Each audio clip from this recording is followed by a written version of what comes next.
Hello friends, welcome to e learning classes.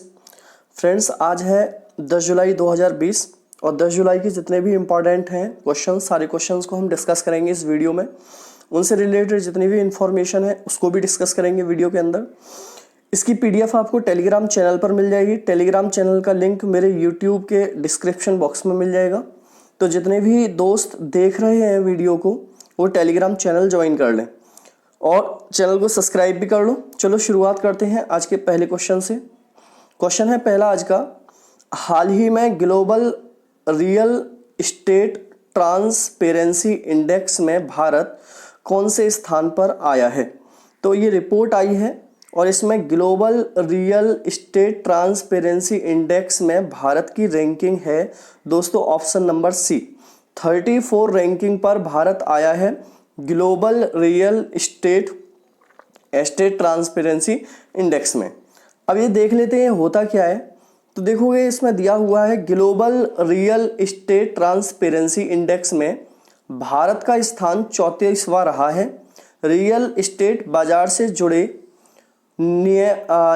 नियामकीय सुधार, बाजार से जुड़े बेहतर आंकड़े और हरित पहलों के चलते देश की रैंकिंग में एक अंक का सुधार हुआ है। वैश्विक संपत्ति सलाहकार कंपनी JLL इस द्विवार्षिक सर्वेक्षण को करती है।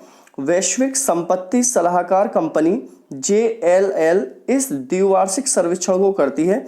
2018 में भारत की रैंकिंग 35 थी, अब एक नंबर का सुधार हुआ है। आगे इसमें दिया हुआ है वैश्विक रियल एस्टेट पारदर्शिता सूचकांक में ऑस्ट्रेलिया तीसरे और न्यूजीलैंड 6 स्थान पर रहा है।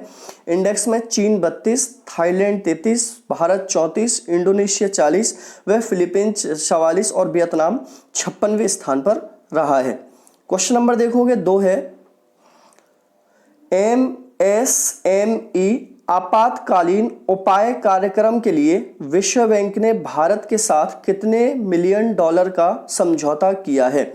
देखोगे MSME आपातकालीन के लिए विश्व बैंक ने भारत के साथ 750 million dollar, option number B, 750 million dollar का समझौता किया है। तो सबसे पहले इसमें विश्व बैंक की बात आई है तो विश्व बैंक के बारे में जान लेते हैं। देखोगे वर्ल्ड बैंक की अगर बात करें तो इसकी स्थापना हुई थी जुलाई 1944 में। इसका हेडक्वार्टर है वॉशिंगटन DC में। इसके हेड हैं डेविड मालपास और इसके MD और CFO हैं अंशुला कांत। ये इंपॉर्टेंट है, ये भारत की हैं, ठीक है। ये हैं डेविड मालपास जो है इसके हेड। आगे इसमें इंफॉर्मेशन क्या है क्वेश्चन से रिलेटेड। वित्त मंत्रालय ने कहा है कि विश्व बैंक और केंद्रीय बैंक सरकार ने कोविड-19 महामारी के बीच सूक्ष्म, लघु और मध्यम उद्यमों के वित्त के प्रवाह को बढ़ावा देने के लिए 750 मिलियन डॉलर, लगभग कितने बैठेंगे ये आपके 5500 करोड़ रुपए से ज्यादा के समझौते पर हस्ताक्षर किया है। यह समझौता MSME आपातकालीन प्रतिक्रिया कार्यक्रम के लिए है जो पिछले कुछ महीनों में कोरोना वायरस महामारी के प्रभाव से जूझ रहे MSME को वित्तीय सहायता प्रदान करेगा। आगे इसमें देखोगे दिया है भारत सरकार की ओर से इस समझौते पर वित्त मंत्रालय के आर्थिक मामलों के विभाग से अतिरिक्त प्रभारी समीर कुमार खरे ने साइन किया। वहीं विश्व बैंक की ओर से कंट्री डायरेक्टर जुनेद अहमद ने साइन किया। साइन करने के बाद खरे ने कहा यह परियोजना NBFC और बैंकों को संकट के दौरान भी MSME को उधार देने के लिए प्रोत्साहित करने के लिए लक्षित गारंटी प्रदान करने में सरकार का समर्थन करेगी। अगला क्वेश्चन है दोस्तों, क्वेश्चन नंबर 3 है, हाल ही में कौन से बॉलीवुड के फिल्म अभिनेता निर्देशक का निधन हुआ है? तो इंपॉर्टेंट है क्वेश्चन नंबर 3 का आंसर है दोस्तों बी, हरीश शाह। हरीश शाह का निधन हुआ है। ये फिल्म निर्माता और निर्देशक थे। शायद नाम से ना पहचान पाओ, इनकी एक फोटो मैं दिखाता हूँ आपको, आप पहचान लोगे। आपने कई सारी मूवियों में इनको देखा होगा। ये है हरीश शाह जिनका निधन हो गया है दोस्तों। देखो ये क्वेश्चन में आगे है क्वेश्चन नंबर 4, हाल ही में भारतीय रेलवे ने किस वर्ष तक नेट जीरो कार्बन एमिशन का लक्ष्य रखा है? नेट जीरो कार्बन एमिशन का लक्ष्य रखता है। क्वेश्चन नंबर 4 का आंसर है सी, 2030 तक। 2030 तक कार्बन एमिशन का लक्ष्य रखा है नेट जीरो करने के लिए। देख लेते हैं है क्या। देखोगे, भारतीय रेलवे ने अपने दर्शकों से खाली पड़ी जमीन पर सोलर पावर प्लांट लगाने का फैसला किया है। रेलवे इस महत्वाकांक्षी प्रोजेक्ट के माध्यम से ट्रेनों को सोलर पावर से चलाने की योजना पर काम कर रहा है। रेलवे ने 2030 तक नेट जीरो कार्बन एमिशन मास ट्रांसपोर्टेशन नेटवर्क बनाने का लक्ष्य रखा है, जिसके चलते रेलवे इस प्रोजेक्ट को शुरू करने जा रहा है। आगे देखोगे, क्वेश्चन नंबर 5 है दोस्तों, निम्न में से ईरानी परमाणु गतिविधियों पर नजर रखने के लिए किस देश ने जासूसी उपग्रह ओफेक 16 का प्रक्षेपण किया है? तो ये बहुत इंपॉर्टेंट है क्वेश्चन, और इसका आंसर है दोस्तों बी, इजराइल ने किया है। किसने किया है? इजराइल ने ऐसा किया है। इजराइल की अगर राजधानी की बात करोगे तो जेरूसलम यहाँ की राजधानी है, और यहाँ के जो पीएम हैं उनका नाम है बेंजामिन नेतन्याहू। बेंजामिन नेतन्याहू यहाँ के पीएम हैं। देखोगे, इसमें दिया हुआ है इजराइल ने सोमवार तड़के एक नए जासूसी उपग्रह का प्रक्षेपण किया। रक्षा मंत्रालय ने बताया कि ओफेक 16 टोही उपग्रह को सुबह 4 बजे सेंट्रल इजराइल से अंतरिक्ष में भेजा गया। ओफेक 16 उन्नत क्षमताओं से लैस इलेक्ट्रो ऑप्टिकल टोही उपग्रह है, तो ये बताया गया है।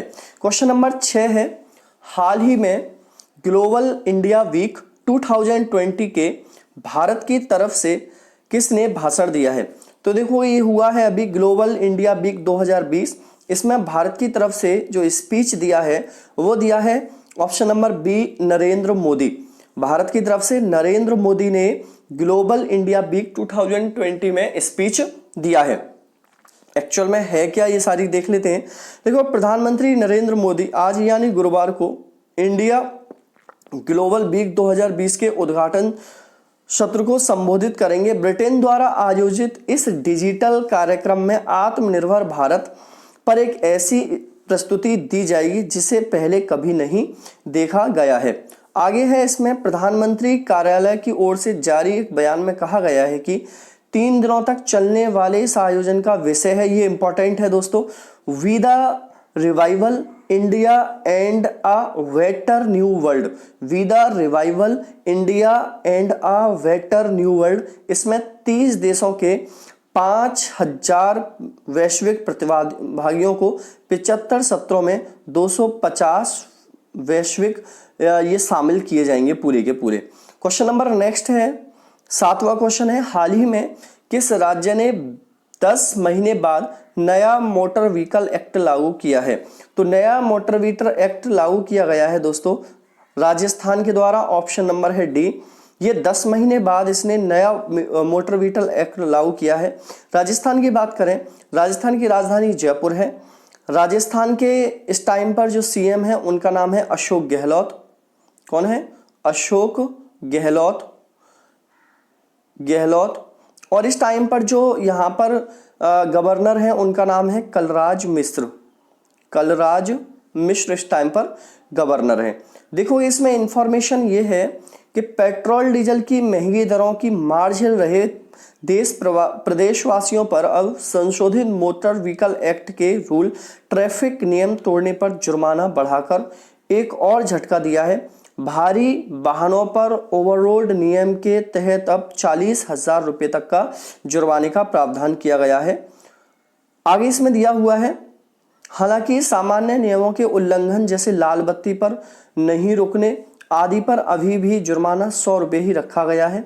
1 सितंबर से देश भर में लागू हुए मोटर व्हीकल एक्ट के 10 महीने बाद गहलोत सरकार ने इसमें संशोधन कर गुरुवार से प्रदेश में लागू किया है। आगे इसमें दिया हुआ है, जैसे आप सीट बेल्ट नहीं लगाओगे तो 1000 रुपये, बिना हेलमेट के हो तो 1000 रुपये, शराब पीकर गाड़ी ड्राइव करोगे तो 10,000 रुपये, तेज रफ्तार से ड्राइव करोगे तो 1000 रुपये। तो इस तरीके के कुछ ये रूल्स इसके अंदर आए हुए हैं, और भी हैं लेकिन इतना ही याद कर लो।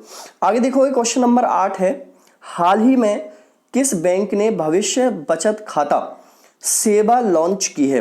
भविष्य बचत खाता सेवा लॉन्च की गई है दोस्तों फिनो पेमेंट बैंक के द्वारा। फिनो पेमेंट बैंक के द्वारा भविष्य बचत खाता सेवा लॉन्च की गई है। देख लेते हैं है क्या एक्चुअल में। फिनो पेमेंट्स बैंक लिमिटेड ने सोमवार को 10 से 18 साल की उम्र वाले नाबालिग बच्चों के लिए एक बचत खाता भविष्य लॉन्च किया है। इस अकाउंट को मामूली रकम में खुलवाया जा सकता है और इसे बच्चे की खास ज़रूरतों के लिहाज से विकसित किया गया है। बैंक ने अभी भविष्य सेविंग अकाउंट को यूपी, बिहार और मध्य प्रदेश में शुरू किया है। आगे देखो इसमें है, इसे धीरे धीरे दूसरे राज्यों में भी पेश किया जाएगा। 2011 की जनगणना का हवाला देते हुए बैंक का कहना है कि भारत की आबादी में 10 से 19 साल की उम्र वालों की संख्या 25 करोड़ है। 2021 में और बढ़ सकती है। इसमें से 70% ग्रामीण क्षेत्रों में रहते हैं। इस लिहाज से ग्रामीण आधारित फिनो पेमेंट्स बैंक के लिए यह एक बड़ा अवसर है। तो इंपॉर्टेंट रहेगा ये क्वेश्चन, थोड़ी डिटेल्स भी पढ़ लेना। आरआरबी का जो पेपर देने वाले हैं आरआरबी बैंक का, उनके लिए काफ़ी इंपॉर्टेंट है ये जीएस। आगे देखो क्वेश्चन नंबर 9 है, हाल ही में भारत ने किस देश में संस्कृत विद्यालय का निर्माण किया है? तो देखोगे संस्कृत विद्यालय का निर्माण अभी भारत ने किस देश में किया है दोस्तों? ऑप्शन नंबर बी, नेपाल में किया है। नेपाल के अंदर संस्कृत विद्यालय का निर्माण भारत ने किया है। नेपाल की बात करें, नेपाल की राजधानी क्या है दोस्तों? काठमांडू। क्या है? काठमांडू। नेपाल के पीएम कौन है? केपी शर्मा ओली। केपी शर्मा ओली। और नेपाल की प्रेसिडेंट कौन है? विद्या देवी भंडारी। विद्या देवी भंडारी। तो इतनी बात इस क्वेश्चन में याद रखना है। रिलेटेड टू इंफॉर्मेशन क्या है देखोगे, भारत ने संस्कृत विद्यालय का निर्माण नेपाल में किया है। यहाँ के इलाम जिले में भारत द्वारा 1.94 करोड़ रुपए की आर्थिक मदद से 4 मंजिले स्कूल का 6 जुलाई 2020 को उद्घाटन किया गया। यह स्कूल छात्रों को वैदिक और आधुनिक शिक्षा मुहैया कराने के लिए बनाया गया है। भारतीय दूतावास द्वारा काठमांडू के अनुसार 2009 में स्थापित श्री सतमाई गुरुकुल संस्कृत विद्यालय में इस नए भवन का उद्घाटन वीडियो कॉन्फ्रेंस के माध्यम से किया गया। यह स्कूल संस्कृत समेत वैदिक के साथ भी आधुनिक शिक्षा प्रदान करने की विशेष योग्यता रखता है। नए स्कूल भवन के निर्माण पर 3 करोड़ 11 लाख नेपाली रुपए, लगभग 1.94 करोड़ रुपए खर्च किए गए हैं। नए स्कूल भवन में कक्षाओं के लिए 10 कमरे, छात्रों के लिए छात्रावास ब्लॉक और 4 अध्ययन कक्ष, वार्डन कार्यालय, एक कॉन्फ्रेंस हॉल और अन्य इसमें शामिल हैं। नेक्स्ट क्वेश्चन है दोस्तों, क्वेश्चन नंबर 10 आज की वीडियो का। हाल ही में ओला ने अपने ग्राहकों को डिजिटल पेमेंट्स की सेवा देने के लिए किसके साथ समझौता किया है? डिजिटल पेमेंट्स की सेवा देने के लिए ओला ने जो समझौता किया है वो किया है दोस्तों फोन पे के साथ। फोन पे के साथ ओला ने समझौता किया है डिजिटल सेवा देने के लिए। अब देखो यहाँ पर क्वेश्चन में देखते हैं क्या है। मोबिलिटी प्लेटफॉर्म ओला ने अपने राइडर्स को अधिक भुगतान विकल्प उपलब्ध कराने के लिए डिजिटल पेमेंट्स प्लेटफॉर्म फोनपे के साथ साझेदारी की है। यह पार्टनरशिप मोबिलिटी प्लेटफॉर्म ओला ऐप पर बेहतर डिजिटल भुगतान विकल्प प्रदान कराने में सहायक होगी।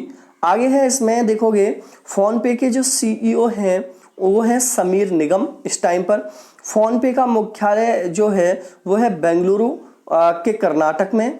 ठीक है, आगे ओला के जो सीईओ हैं वो हैं भावेश अग्रवाल, जबकि ओला का जो हेडक्वार्टर है वो भी बेंगलुरु कर्नाटक के अंदर है। तो फोन पे ओला के बारे में आपको जानकारी यहाँ भी रख लेनी है दोस्तों। टुडे क्वेश्चन है जिसका आंसर आपको कमेंट बॉक्स में देना है, सभी इसका आंसर दें। देखो हाल ही में किस देश में विदेशी कामगारों को लेकर अप्रवासी कोटा विधेयक लाया गया है? तो क्वेश्चन मैंने ये कल बताया था, आज इसका आंसर करना है आपको वीडियो में। ठीक है दोस्तों, सभी वीडियो को शेयर करो, चैनल को सब्सक्राइब कर लो। चलो मैं आपसे विदा लेता हूँ और चलो दोस्तों, ठीक है, tata bye bye, take care.